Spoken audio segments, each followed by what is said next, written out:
Doing a background and credit check doesn't solve the problem of a real estate investor. What actually does solve their problems is a tenant who doesn't want things tracked online, because when a tenant is trying to hide, it really is a red flag. The best piece of advice was one of my professors in business school said, there's only one thing you have to remember in life: don't run out of cash.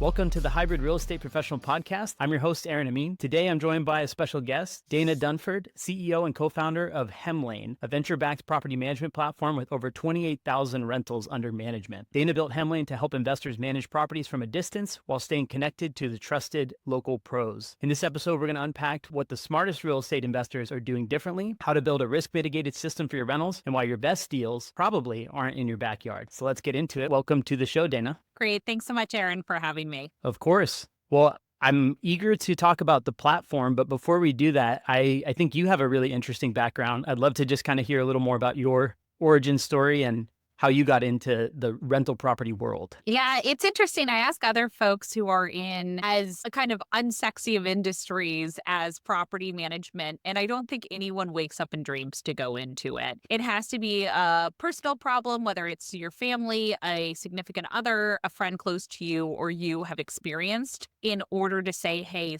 something's not right and I need to fix it. I also think as an entrepreneur, I was always, when I was at work, I was always like, but why are things done that way? Why do I have to send this email every Friday? Who's going to open up the email? And I was kind of that smart ass that you probably didn't want working with you. Although actually I had good relationships. I think my VPs and the execs really enjoyed it. But I'm still always questioning, like, why? Why are things done this way? Why can't we improve? And so while I saw a lot of opportunities to always improve in the world, I saw something even bigger in real estate. But back then, and now I'm really dating myself, that was, 2009, 2010, it took one, a long time to actually jump into the deep end and start a company. And two, I think there was a lot that I just needed to learn in 5 to 6 years before starting Hemlane, and really understanding, like, what is property management? Why is it done this way? And answer those questions before actually saying, okay, there's a better way to solve it. And so kind of fast forward from there, in 2015, I jumped into the deep end with my now co-founder, Frank.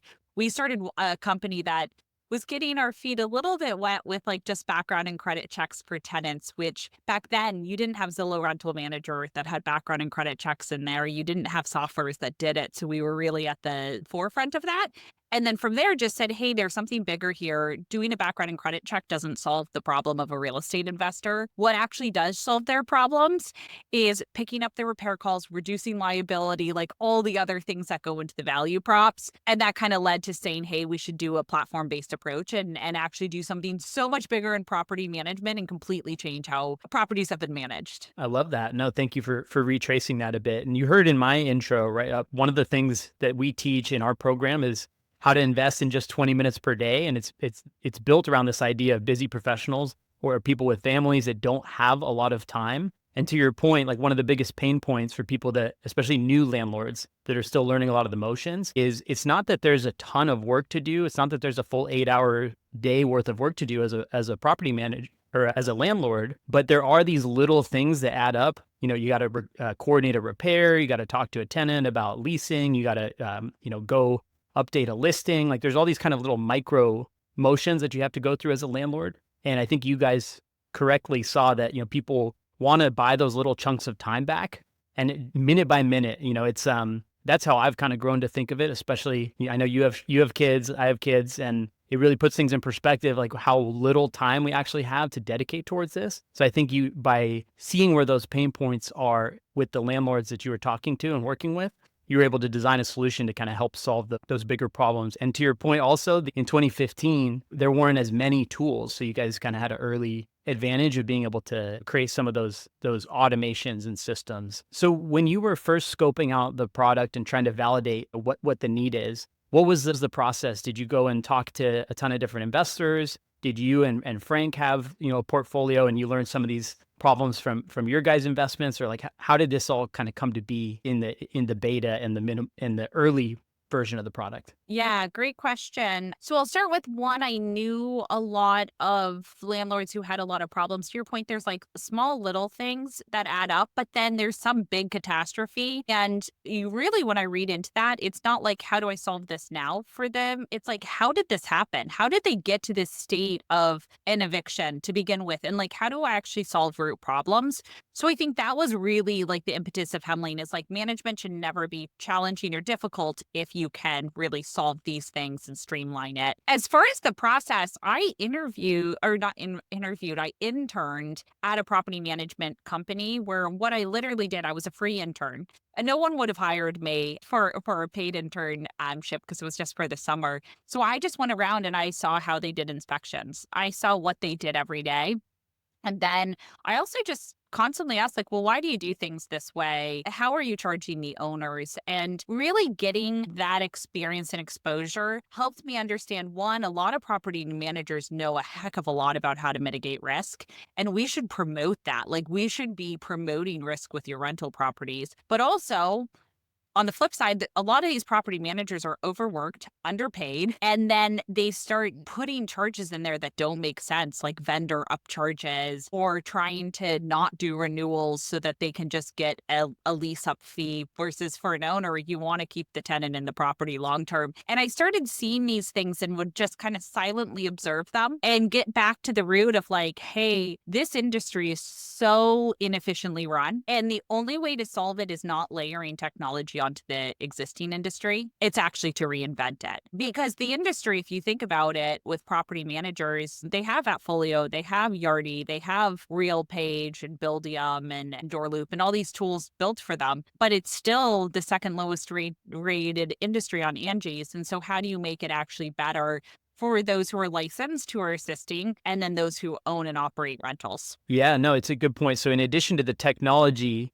that, that helps solve and create efficiencies, but it's actually the business model and the underlying incentives that were maybe worth disrupting. I have a really strong opinion about this because I've had trouble finding third-party property managers that I love. I've found some that are kind of, I guess, acceptable or meet the mark. And I've had a few like pretty bad apples where they were either the structure of their fees, like you mentioned, is built to incentivize them to either do more work or let tenants go instead of renew. I mean, that stuff's crazy, right? That they get basically paid more if they run your property in a certain way that is less favorable to you as a landlord. And Yeah. so just that the fact that that's even kind of a widely accepted structure for incentives doesn't make sense to me. But I love that, you are trying to basically put the control back in the landlord's hands, and your platform basically provides visibility, transparency throughout the whole process, but also like it's just that kind of combination of making their life easier, taking the more mundane and annoying tasks away so that they don't have to do it, but then still like giving the control to them. But I find, so I've been a customer of Hemlane, and I thought that it was a really seamless experience to set up, like very easy. And then when I actually like went through the repair coordination for the first time and got some of the like notifications, and I didn't have to be involved in that part with the tenant, I realized how much it was like kind of eating into my life with all those little context switches. Uh-huh. Because I was self-managing 6 out of our 8 rentals across 3 different states, and there's just all these little intrusions into your life. Yeah. And I noticed that like I didn't have to worry as much as long as I had kind of built and pre-populated my portfolio in your guys' platform. But maybe you can explain a little bit of the functionality of like how one onboards and like puts a property in, and then what that experience is like for the owner. Yeah, that's a great question. And first of all, I'm glad to hear that because I think context switching is something that's super real. That if you can do the same thing really efficiently, you can get through so much more. But if you're like, oh my gosh, I need to like go out and do a showing. Oh wait, I need to like go back and do this maintenance and repair. You start not doing things really effectively. And so that was something that we leaned into of, hey, we can have subject matter experts that just do these things to perfection for you. As far as the experience for an owner, there's no one size fits all. And the reason that I bring that up is that you kind of choose your own experience, and every person is different based on how much they want to pay, how much they value their time, and what their situation is. So if you have a property down the street, you can use our basic package, which is software. It's got tasks, it onboards everything. You need to advertise this rental, you need to invite a tenant to this one, you need to set up rent collection. And what it will do is just really quickly get you through it to get your property on autopilot. But then if there's a repair request, it goes to you. If there's a lease renewal, it goes to you, et cetera. Then we have an essential package, which actually a lot of property managers themselves use it. And I find that to be actually delightful to know that they're using us as a back end.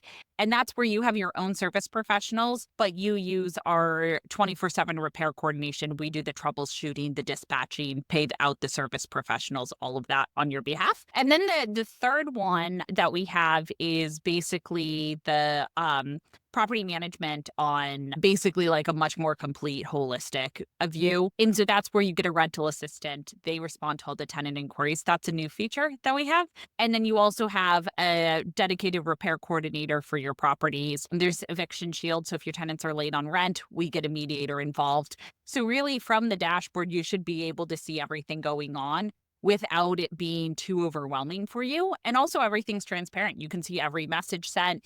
You can make decisions. You can hide from tenants and jump into conversation. So it makes it much more delightful. See, that's actually another thing I was going to say, right? Is that even if you don't mind doing that work yourself, I don't know about you, but like when I'm texting a tenant one thing and then I email them something else, and then there's a picture that comes from a vendor, and then there's an invoice and it's in 4 different places. I'm not very good at like, you have to actually stop and like create the document trail for a repair or a sequence. And I think that's one of the like, especially when you're looking 2 or 3 years back, or maybe at tax time, you're trying to retrace something that happened, or you're just trying to do a retrospective on how your property's performed. Those paper trails can get really loose and sloppy if you're the one doing it yourself and you're busy with other stuff. So that's another big value add that I remember getting, from using the platform. That's and I great. think it can't be overstated, right? Because I'm actually going through this right now where there's 2 properties that we're considering selling, and I'm having to retrace like 4 years worth of repairs and maintenance logs. And I did my best, but it's definitely, there's times where I'm having to search through the memory. And anytime you have to search through your brain for stuff from 4 years ago in today's world, not usually a pretty. Yeah, totally. You forget. Yeah, we upload all those invoices and stuff, and our team can download those at any time for you if you need them, if you're doing repairs through us. So absolutely. Yeah, and I think it's an interesting point you mentioned too, that some property managers, I'm guessing it's probably more of the smaller, like 1 or 2 person companies, not the big ones. They use your service as a back end, right, for the support and coordination. Because I've actually worked with a couple, my 2 favorite property managers that I've worked with had like 50 or less units. They managed small, but they had small operations. They had no full-time employees. They had a list of vendors. Like they did most of the work themselves, but then they had a short list of vendors across each of the different types of repairs that they would work with. But they can't answer things 24/7, 365. So having something like that on the back end for them, where they're still your point person and they can still respond to just about everything, but then they have this kind of back end support where they know they're going to have a coordinator, they're going to have 24/7 response. I could see that being, I had never actually really thought of that until you said it, that could be a good value add for a smaller property manager. Is that the typical profile of who you see leveraging it? Yeah, we just see they can coordinate, to your point, so many more rentals because they're not like the larger players. You're right. They tried to hire their own repair coordinators. They don't train them correctly. They upcharge on things. Like there's just so much that goes into it that becomes, it's sort of like the DMV. It's like so inefficiently run that it's mind boggling, right? With the property managers who use Hemlane, you're right. It's usually the owner operator you're talking to. And then all of the repair coordination and eviction shield and everything is basically built into the system for them to use. And we tell them certain things we don't have for you.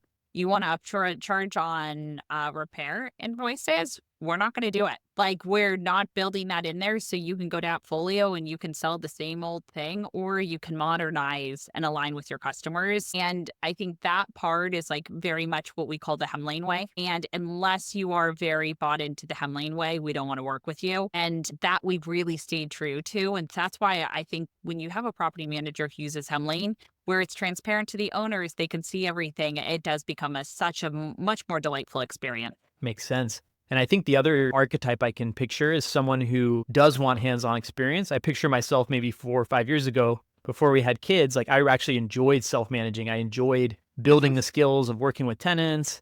I'm not much of a hands-on person for repair stuff, but like I enjoyed the art of being a landlord. And I made plenty of mistakes, but I can see a tool like this kind of helping insulate and give you that backstop so that you can focus on like the, I guess, tenant facing or customer facing interactions without having to worry as much about the back end administration. And then as you build out your own portfolio, you can scale up more effectively. Because I think what happened for us is, especially because we were invested across 3 states, and that's 3 different teams, that's 3 different Rolodexes of vendors, Yeah. that's a lot of stuff to store and keep. Again, anything that ends up in your head, it's a dangerous, if you don't have a good organizational system, easy to forget stuff, easy to let things slide. So I think of it also as a tool that could backstop you as you're building out your own systems. And I think too, the pricing model, that was another thing that I really liked about it, where basically and correct me if this has changed, but there's like a platform fee, like a one that you only pay Hmm. once, and then additional Yeah. units are at a lower price. Is that right? Exactly. Because when you have one unit, we give you the same support as someone with 10. And so at least that base fee, if you have 10 units, gets distributed across 10. And we actually find the tech support to be the same if you have one unit versus 10, because someone with 10 may be like much more bought into learning everything, knowing how things work. And so it's been a great way also to help if you're a larger client to get a really low, cost per unit, should you say. I had a funny experience I want to ask, or get your perspective on. So I tried to use Hemlane on a property in Washington State, and the tenants were the problem, not the platform. Older tenants who were very averse to. It was a smaller town, Yeah. and they're averse to anything technology based, right? They would prefer to drop off a paper rent check in my mailbox rather than, or, Yeah. or go to the local bank and make a deposit rather than do some type of automated ACH. And so I just had a heck of a time trying to get them to use this platform. They could not, for the life of them, learn to submit a ticket or a maintenance request through the platform. And so I honestly just gave up. But I'm curious what your kind of response is, or like if you've been able to work on a solution for people that are very tech averse, or if you have any advice for landlords who might be encountering similar issues. Yeah, I have some pretty strong opinions on that because I think people who are totally tech averse, like we have a 96-year-old guy who pays his rent every month through Hemlane, and he actually calls the support team just to talk to him. He's a delight. His name's Peter. Everyone loves when Peter calls, and he's 96 years old. And we had told him when he was onboarding. I think the account executive that was working on it kind of flagged of like the tenant's really old for this one. Are they going to be able to do it?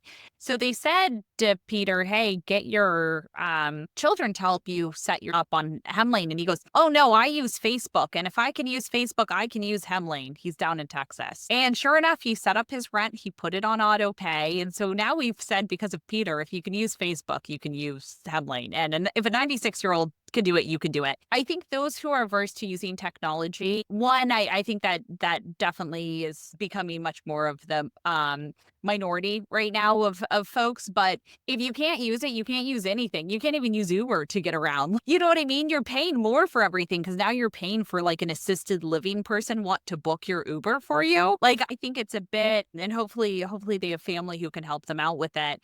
But I think it's one of those things that the landlord can decide. The landlord can decide, hey, do I want to still collect the checks manually or do I want to try to get this person on Hemlane? We've seen it really successful where it's like, great, come into the office. We'll help get you set up. We'll show you how the platform works. Everything's bank level encrypted, PC level 1 secure, and have them go through it. But you might get the occasional stubborn tenant who's like, no, this is the way I always used to do it. You're not going to change their mindset. And so you're going to have to keep that. However, when you get your next tenant in, because the application's online, the credit and background check is on there, you never get any pushback. They just go through the process. And really, that is the future of it. And so you hope that someone who's older, who's not tech savvy, you hope that they have a kid or a family member or someone who's supporting them who is tech savvy, because when you look at the future, that's where everything is going, is online. And so it almost seems to me like a disservice not to do it. I'm also not a fan of rent collected via cash. I learned the hard way. It's a terrible way to do business. And you can get in some pretty bad situations as we have. And so that's why I'm very much promoting like the future way of doing things. And I think a good example was at Apple. I remember they took out the floppy disk and everyone was in uproar. Why would you take that out? And they had remembered the CD player instead. And everyone was like, but we still need a floppy. And every other computer had the floppy. And then the plug-in for DVD because not enough, or CD because not enough had moved towards CD. And it was one of those things, well, we're not building for yesterday, we're building for the future. And I think if you have that mindset, you are going to have some manual offline processes, but you're also going to find your operations are so much more efficient if you move towards the future versus the past. Yeah, I totally agree. And there's a few kind of landlord lessons that I learned along the way. So that experience I described with the tenant who was resistant to it, that was a tenant that we already had in place. And we were Hmm. trying to get her to transition away from something that was convenient and comfortable. And at the end of the day, we kind of just gave up, mostly out of our own circumstance. We were tired of fighting against it. And the process wasn't, she was still paying. So we didn't push too hard. But where I'm going with that is that, to your point, like when you onboard a new tenant, and now in our leases, it's written that it has to be automated ACH payment. At the time we were using Hemlane, it was written in our lease Hmm. that it had to be through the specific platform unless otherwise agreed upon in writing. And I actually do a little bit view it as a flag if somebody isn't willing to do an automated ACH for their monthly rent, because that means that somehow they're not managing their cash well enough to know that there's money in their account for that Yeah. automated ACH. That's what that indicates to me, whether that's true or not. And so my Yeah. stance has changed to that on that quite a bit over time. But I think that's maybe just a little landlord tip too, is to put it in your lease in writing that the rent collection method is through the platform. And then even you can always offer to help them set it up. That's another thing I did. So I had trouble with, some tenants, but others that adopted it just fine. And I totally agree that it actually makes everyone's life easier on both sides if it's automated for them. And then you know that it's through a trusted platform and you can kind of depend on and get those estimated delivery dates and just know when it's going to hit your account instead of waiting for some cash deposit to pop up, from your local bank sometime between Yeah. the 1st and the 5th, and you're just left wondering if it's going to happen every month over month. So I'm all for check solutions on that front. And then you have the context switching, Aaron. Like you have to go into your bank, you have to confirm is it there. Like there's just so much versus like we always say, no news is good news. Like Hemlane will send you, hey, all this rent has been deposited on, the first of the month or whenever rent is paid. But you don't have to worry about that. The other thing I would say is I've seen it in renewals. You can't charge fees, I think, in most states for saying, hey, if you don't pay online, I'm going to charge you $20 more. But you can give rent rebates. So you can say, hey, the new rental rate is this. If you move towards the online system, it's that you get a rebate on your rent of $20 a month. And you better believe suddenly when it's written like that, to suddenly change their mindset and say, yeah, I'll go ahead and pay online now. Yeah. $20 is like a Subway sandwich, these days. Yeah, and it's also one of those things that's just good for tenants. I think a tenant who doesn't want things tracked online, I always question why. Because it's like, well, then it physically shows what day you paid. It physically tracks every conversation with the landlord. And so when a tenant is trying to hide, it really is a red flag to me. Yeah. Today's episode is brought to you by the Remote Real Estate Academy, the community I launched last year where I personally coach investors and empower them to buy rental properties anywhere in the United States. My business partner Nathan and I have a collective 15 years experience with over 20 cash flowing out-of-state rental properties. We provide a step-by-step playbook on how you can build your own portfolio and start accessing the life-changing benefits of real estate investing starting today. Go to remoterealestateacademy.com for more info, or better yet, shoot me an email at aaron@aaronamin.com with subject line RREA, and I'll throw in a special bonus for podcast listeners who join the Academy. Now let's get to the show. So this is actually a great segue into, one of the other, I think, features that you guys offer, but also something that does require some collaboration between the landlord and Hemlane, which is tenant screening, and then also just the lease up process. So in my mind, in self-management, the hardest parts, the hardest things that you might encounter from a difficulty standpoint, especially if you're remote, are eviction, if that is ever needs to occur, and then lease up, which will occur at some point. So maybe we can start with the lease up process and just talk about like what are the options. I believe you have a couple, right? You have the self-guided tours and the potentially partnering with local leasing agents.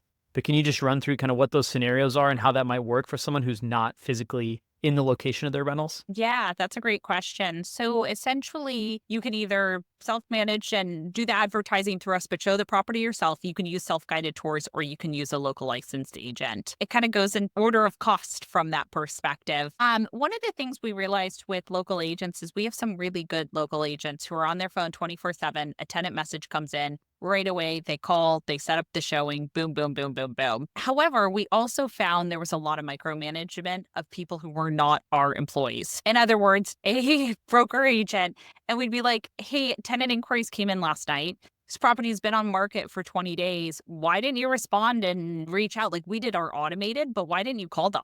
Why didn't you text them? Like, what is going on that this is taking so long? Or, hey, you don't have any showings in the system, or the showings aren't for another week. If you want to get this leased, you got to have a showing every single day. And so what we found was there was a lot of micromanagement and something that was outside of our control, and something outside of our control to improve obviously gives me anxiety. And so if something ever went wrong within local agent, our hands were kind of tied because it's like they're not a Hemlane employee.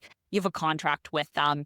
So we launched self-guided tours and we did it over 3 years ago. And now there's been a huge investment in it. So we've just made the process like just incredible. Like the phone call goes out within the first 5 minutes of a tenant inquiry, and like just so much more that goes with it. And what we have found with it is we're able to reduce days on market by over 10 days with self-guided tours.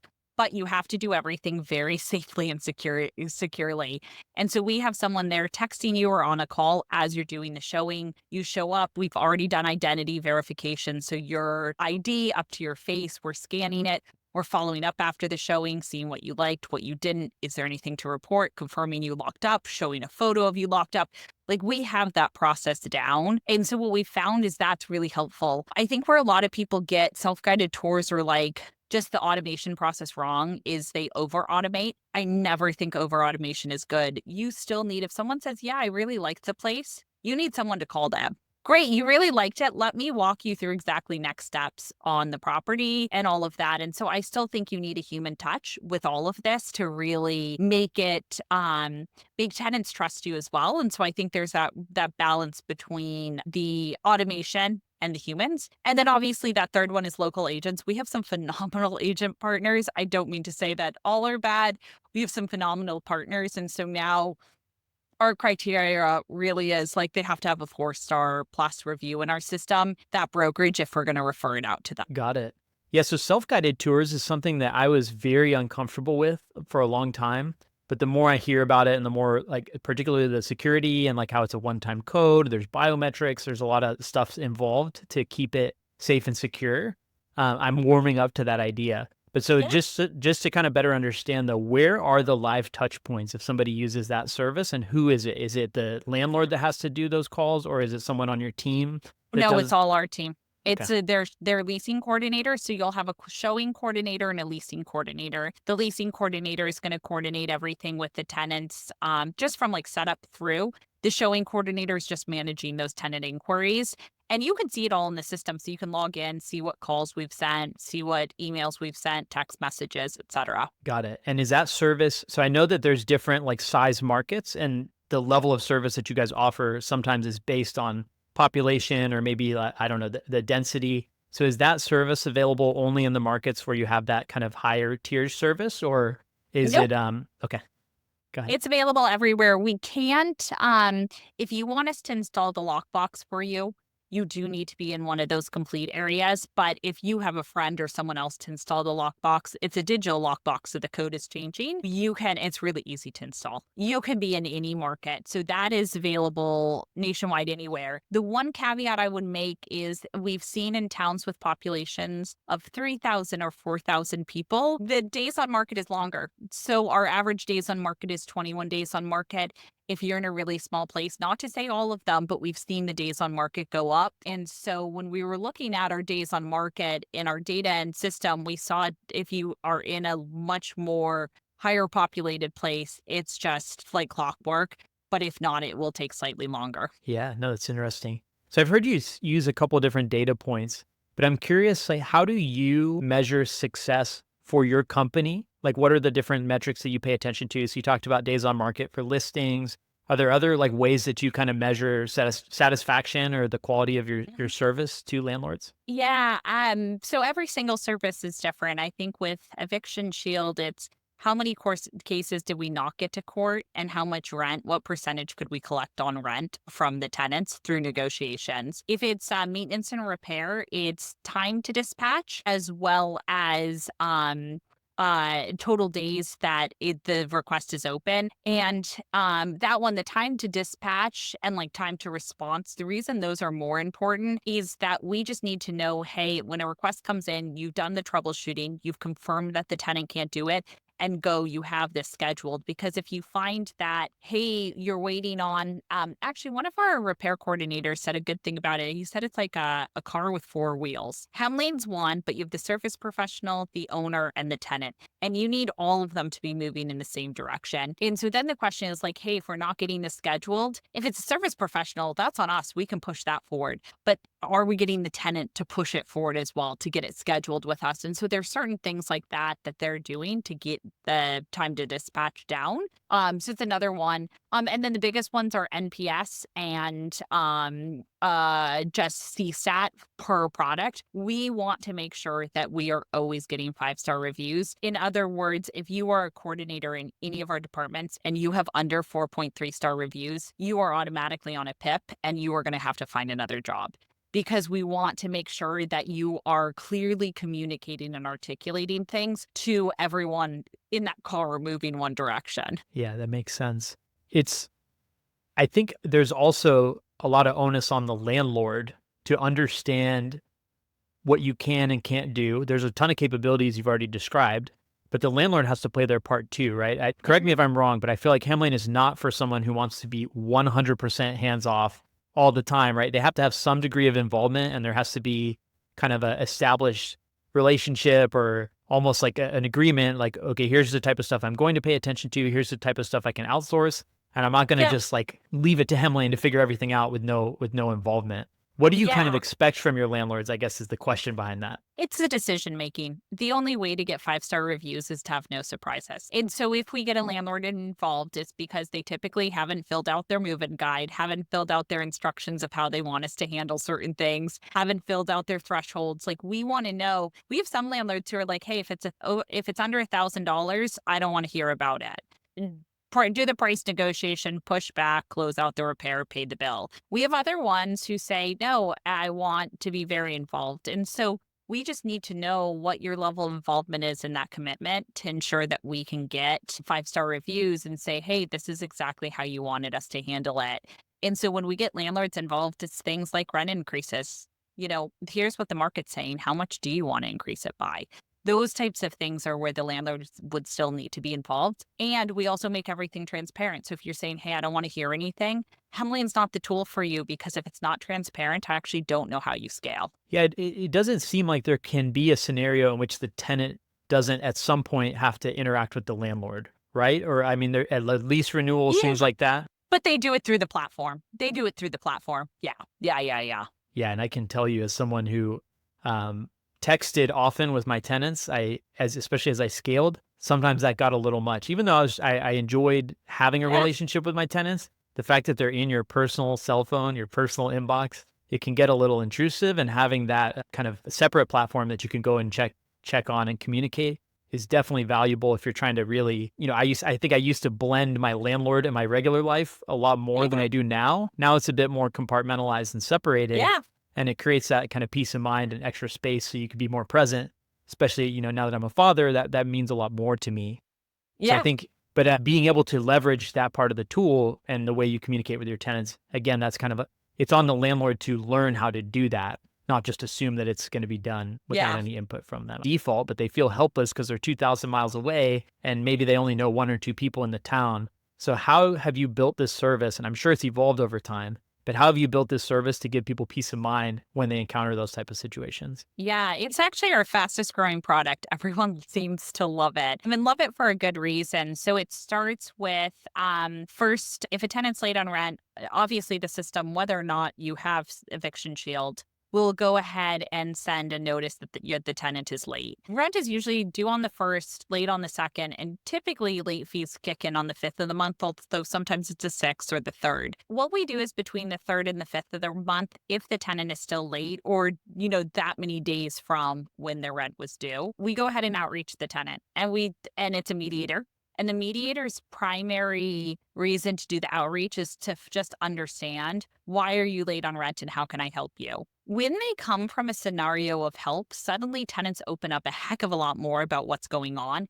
And that's what you need. You need data. You need to know, did they lose their job? Are they going through a divorce? Is it that they just forgot and that they need help with from tech support? Is it something else? And from there, then you can basically put it into these little branches that basically say, hey, do we think that this is going to have to go to court? And the tenant's being difficult, and go ahead and serve a notice right away. And we have a local process server pound on the door and serve the notice. Do we think that this is something where we can work with the tenant on a payment plan or an early termination? Because that is going to cost the landlord way less if we can do that. And the one I love the most is, how do we get them services until then, which is going through local, like there's local government as well as a lot of church groups will be able to pay, at least float, do 1 month's rent to keep that tenant in the place. And what I love about that is they pay that 1 month. Usually the tenant has enough money by the next month to pay, and then you can work on a termination and the landlord's not out any money. Yeah, I love that approach. Is empathy, right? Instead of just assuming malintent, you're actually trying to Yeah. understand what the problem is. It's a really hard line to walk where you do want to enforce your policy, which is a late fee, because I think what I've learned, at least again, from my own naivety, is that every time you flex on your late policy, it becomes an expectation. So Yeah. I think, that Don't do can that. also that can become a slippery slope very quickly. And then it can lead to that behavior that then might end in one of those eviction scenarios. So I really like that your approach is based on, service and empathy, and the fact that there's a third party, a mediator. That's a really interesting idea that I can imagine when sometimes they might have some feelings about approaching their landlord with a problem, but maybe a third party that's impartial, they can feel like they're not being judged and they're just trying to be understood. So I really like that. And then, so this service, I assume, is only available in those full service larger markets, right? No, this is anywhere. Eviction Shield works anywhere. There's process servers, even in towns of population of 3,000. So we'll work with a partner process server. I love it. I have a property in a town of 3,000, so good to know. So there you go.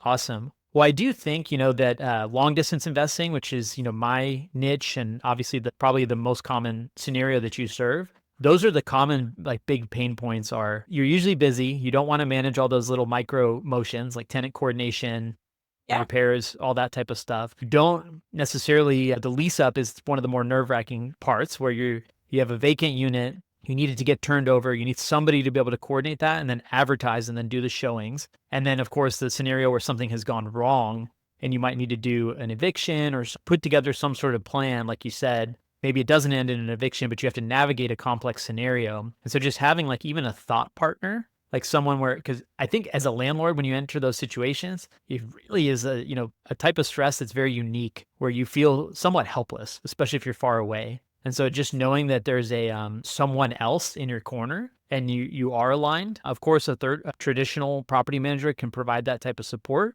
but it's usually pretty expensive and isn't always done in the way that you might do it yourselves. I think that there's so many different areas that you guys add value.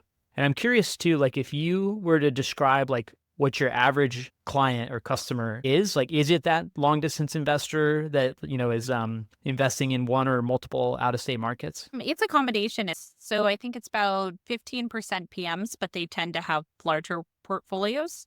And then the rest is split between those who are local or can drive an hour or two away, and then those who are remote. So we found that to be pretty much the same. What we found that's consistent across all of ours is they believe in transparency. They want to know everything going on, and they want something that's more than just cheap software that's going to get them in trouble with, fair housing violations, because it says we do AI descriptions and the AI description says great family neighborhood. And it's kind of the wild, wild west with those softwares. We try to make sure everything's really elevated and that we're really your partner there with your property management. Makes sense. So without revealing any industry secrets or proprietary information, what is the future? What is on the roadmap or any features or that you're exploring or new pain points that you've discovered that you're trying to help work on with landlords? What does the future look like? Yeah, good question. So one is revamping a lot of our things like lease renewals to make it a very quick step process for you and help with the negotiation where it's all automated online. So you're not having to go back and forth with the tenant, but you can get a renewal in there. So that's one of the ones we're working on. We're also working on better inspections. So more annual inspections, tenant led inspections, all the things that you would want to really feel like you have eyes and ears on the property. Drive-by inspections. We do those for certain properties as well. And so that will be across all properties. We can go ahead and do dry. And then the other big thing is AI. How do you just have AI do more for you, but in a very, very streamlined way where you're not putting yourself at any risk while it's answering and responding to questions and stuff like that. And so those are like a couple of examples. There's obviously a list of like 5,000 things. I think the biggest thing for us is how do we support our users with a more localized approach, coupled with how do we just mitigate risk, especially as new tenant landlord laws coming out every single day. Those are the two things that we talk about a lot, with really the vision to say, Aaron, you can go to Mars and we will manage your property for you. And you do not have to worry. You can manage it directly from Hemlane and check in from Mars and not feel like you ever have to visit it. I'll add too that you guys put out a lot of great educational material and you have a podcast and I think you go above and beyond trying to help educate and contribute to the dialogue of what it means to be a landlord in modern times. And just even being out there and being at different events. I know you and I met at an event Yeah. recently, and just shaking hands and talking to landlords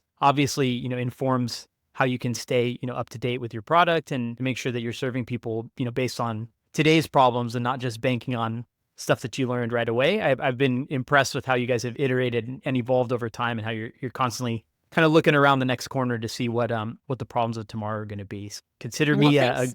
grateful, Thanks, Aaron. happy customer, and grateful to know you as well. I want to wrap on I guess two questions that Okay. are a little bit lighter. One is, you are the only other parent of a person named Atlas that I've ever met. Yeah.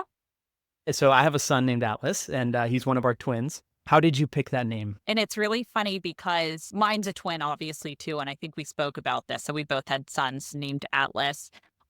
So that actually is really funny. We were coming up with baby names. We had Dea for the daughter. We didn't have a name for Atlas. I wanted an alliteration because our last name's Dunford. David Dunford, Dana Dunford, Dea Dunford. I wanted Dune Dunford. But then we had a friend who we just been sent their holiday card, and the kid's name was Atlas. And this is kind of a distant friend, kind of like was like a business partner of my husband's. And he had his son's name as Atlas. And we were like, we love that name. So he called this guy and said, hey, are you okay if I also name my son Atlas? Like, we're not that close. We sort of do business together, but pretty distantly. The guy said, sure, yeah, just name your son Atlas. And then 2 or 3 years later, my husband comes to me and he's like, that guy copied my business idea and does the exact same thing my company does. And I was like, well, that's because we stole his son's name. So now he's stolen your business name. So, or your business idea. So I think we're An eye for an eye. Yeah. exactly. So it's pretty funny. Yeah, that is funny. Yeah, our whole family is A names, first and last name. So I love it. yeah, and my wife picked Atlas, and it resonated. And the other twin is Anakin. So we went for with non-conventional names. I love that. I love it. And then my last question is going to be the one that I think you used on me last week, which is, what is one quote that you live by? I was interested to hear your response. Oh my gosh, I have so many quotes that I live by. Um, okay, so there's a couple. I think the one though, I could give a lot of inspirational ones, but I think one of the ones as an entrepreneur and as a business person that was like the best piece of advice was one of my professors in business school said, there's only one thing you have to remember in life, and it's don't run out of cash. And the reason that I bring that up is I've seen everyone in our property management platform software space run out of cash, burn through cash, not think prudently of how they're going to grow their businesses. And I've seen it a lot on the real estate side as well. where you see folks a little bit foolish with fix and flips and stuff like that. And you see a lot of bankruptcies, you see a lot of people take out personal loans on things. And those, I think, who are the savviest with real estate tend to be a little bit more conservative. Always have the reserves, always have the capital, always think strategically. And so even though that's not like one of my most inspirational quotes, I actually think it's the one that it's like it's a good lesson for everyone out there. Yeah, that is very good advice. Unfortunately or fortunately, depending on how you look at it, the world does run on currencies of all types, and cash happens to be the one that usually keeps the lights on at home. So great advice, and I really appreciate you coming on the show. I learned a lot. I'm sure my audience did too. Where can people find you if they want to learn about Hemlane or connect with you or just stay in touch in general? Yeah, you can connect with me on LinkedIn or Twitter. You can type in Dana Dunford. And then also Hemlane, HEMLANE.com. And anyone there, you can just mention my name and they can put you in touch. Awesome. I'll include everything in the show notes, and please drop Dana a follow and a thank you. And thanks again for coming on the show. Great. Thanks for having me. Thank you for making it to the end of today's episode. As you may know, podcasts are very difficult to grow organically. If you're getting value from today's episode, I'd deeply appreciate if you can take 30 seconds to leave my show a 5-star rating and review. This will go a long way to help me reach more listeners just like you. Thank you so much in advance.